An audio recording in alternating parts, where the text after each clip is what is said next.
Hi friends, ഇന്ന് നമുക്കൊരു കൈപ്പക്ക fry ഉണ്ടാക്കിയാലോ?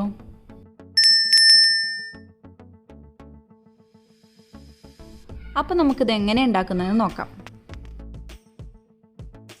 ആദ്യം തന്നെ നമുക്ക് കൈപ്പക്ക ഇതുപോലെ വട്ടത്തിൽ കനം കുറച്ച് അരിഞ്ഞെടുക്കാം.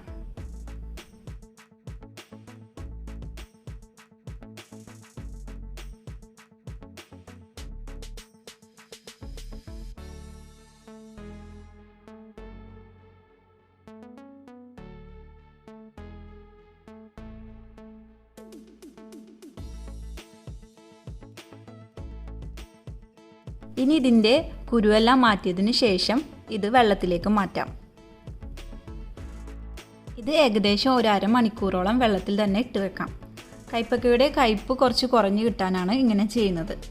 അരമണിക്കൂറിന് ശേഷം അതിലെ വെള്ളമെല്ലാം മാറ്റി ഡ്രൈ ആക്കിയെടുക്കാം.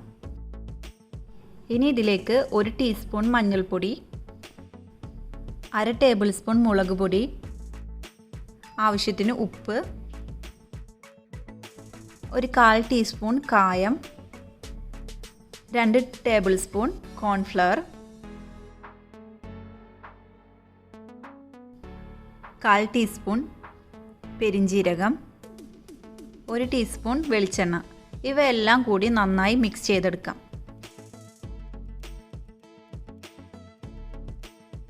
ഇതിന് ഏകദേശം 1 മണിക്കൂറോളം റെസ്റ്റ് ചെയ്യാൻ വെക്കാം. ഇനി ഒരു പാൻ വെച്ച് ചൂടാവുമ്പോൾ അതിലേക്ക് ഫ്രൈ ചെയ്യാൻ ആവശ്യത്തിന് ഓയിൽ ഒഴിച്ചു കൊടുക്കാം. ഞാനിപ്പോൾ വെളിച്ചെണ്ണയാണ് ഇവിടെ ഉപയോഗിക്കുന്നത്.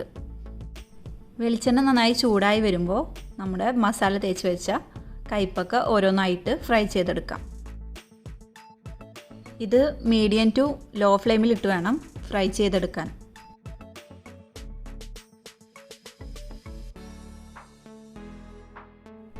ഇപ്പോൾ ഒരു ഭാഗം ഫ്രൈ ആയി കിട്ടിയിട്ടുണ്ട്. ഇനി നമുക്കിത് തിരിച്ചിടാം.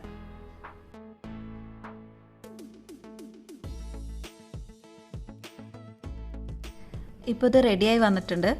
ഇനി ബാക്കിയുള്ളതും നമുക്കിതുപോലെ ഫ്രൈ ചെയ്തെടുക്കാം.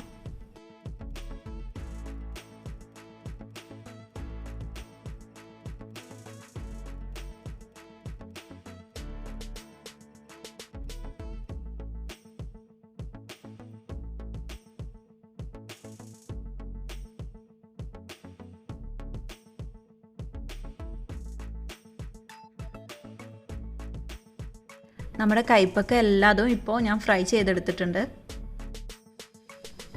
നമ്മുടെ വളരെ ടേസ്റ്റി ആയിട്ടുള്ള കൈപ്പക്ക ഫ്രൈ റെഡി. കോൺഫ്ലവർ എല്ലാം ചേർത്തത് കൊണ്ട് തന്നെ ഇത് നല്ല ക്രിസ്പി ആയിട്ടാണ് കിട്ടിയിട്ടുള്ളത്. ഇത് തൈരിൽ മിക്സ് ചെയ്തിട്ട് ചോറിൻ്റെ കൂടെ കഴിക്കാൻ നല്ല ടേസ്റ്റാണ്. അപ്പോൾ എല്ലാവരും ഇത് ഉണ്ടാക്കി നോക്കണം.